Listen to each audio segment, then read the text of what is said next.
There he is, my science hero Johannes Kepler, looking proudly over the square where he took his first steps into the world.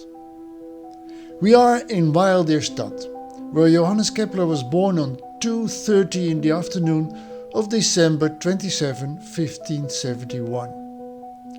The house was rebuilt after being burned down in the aftermath of the 30 Years' War. That devastating conflict that was going to make Kepler's life very difficult. And here it is. Even in 1571, 47 years before that war started, religious tensions were already growing. But here in the imperial Freistaat Weil, there was still some mutual tolerance. It had a majority Catholic population and no Lutheran activities were allowed. Even so, although Kepler's family was solid Lutheran, his father Sebald was mayor of the city and Johannes was baptized here in the Peter and Paul Catholic Church. He was named Johannes. December 27 is the name day of the Apostle John, both for Lutherans and Catholics.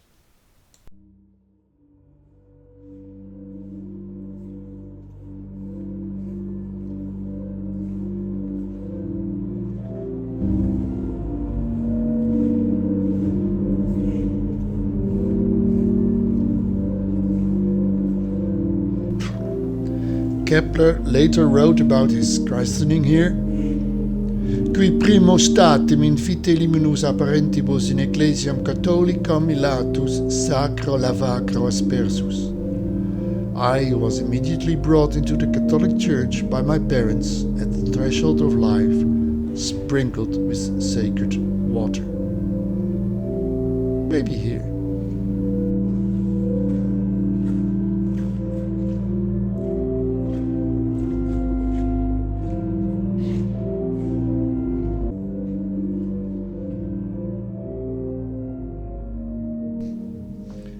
Father Heinrich and Mother Katharina got married on May 16 the same year.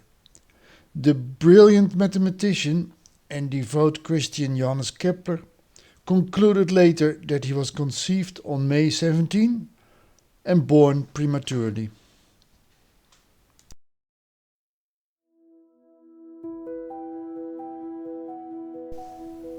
His frail constitution would be consistent with that conclusion, but a hasty forced marriage would also be consistent with the characters of his parents. We leave it there. Aside from religious tensions, Kepler was not born in a particularly warm nest. We know this because Kepler was fond of writing and freely shared his thoughts in letters and books, including about his family members. About his father, an immoral, rough and quarrelsome soldier.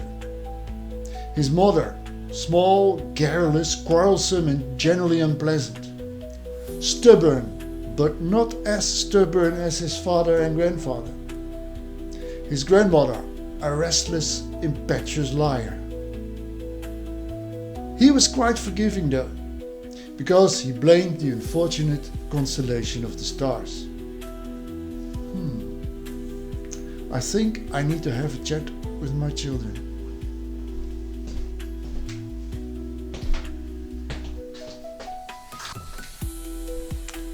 They don't believe in astrology.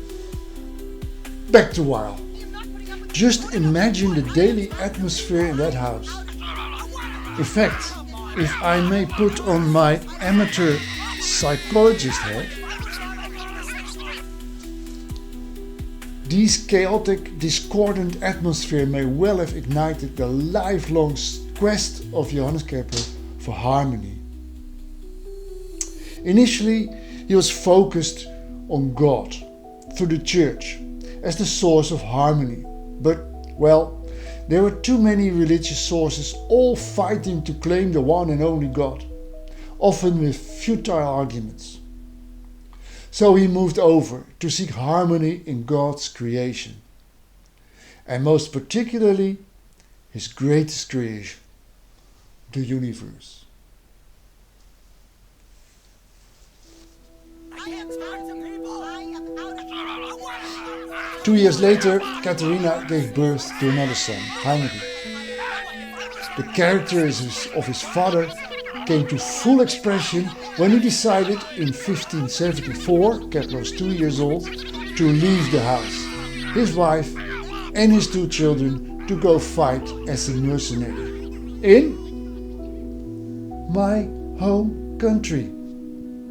We were fighting a liberation war against the Spanish troops that occupied part of the Netherlands. It was also a Protestants versus Catholics fight. To the dismay of the Lutheran family, Heinrich fought on the side of the Catholic Spanish.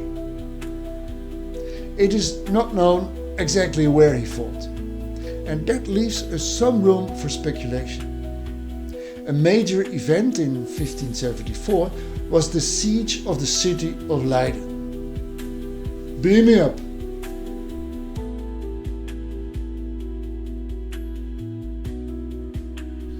And here at Lammenschans was one of the Spanish strongholds. Nothing remains today except the knowledge of its existence. In September, a successful counterattack was organized by Willem of Orange, and this Spanish stronghold was the last one that saw the Spanish troops leave on October 3, and Heinrich Kepler may just have been one of them. He didn't go home though. But in the following year, 1575, his wife Katharina also left Weil in search for her husband, leaving Johannes to the care, or lack of care, of his grandparents. I really wonder how you can hope to find your mercenary husband in the chaos of that ongoing conflict. But somehow she found him, and together they came back to Weil in 1576. In their absence, Johannes caught smallpox. Fortunately, it was a mild variant that was not fatal, but it severely impaired his eyesight and crippled his hand for the remainder of his days. And that is how his parents found their 4-year-old son when they returned home. I guess the Spanish did pay Father Heinrich well, or that he was a successful plunderer, because soon thereafter they bought a house in nearby Leonberg, a convenient 15 kilometers away from that packed house, and in the Lutheran Duchy of Württemberg. I don't know exactly how the family relocated with their belongings, but I am pretty sure 1 or 2 horsepower bioengines were involved. Let's go to Leonberg. A fresh start for Johannes. Stay tuned.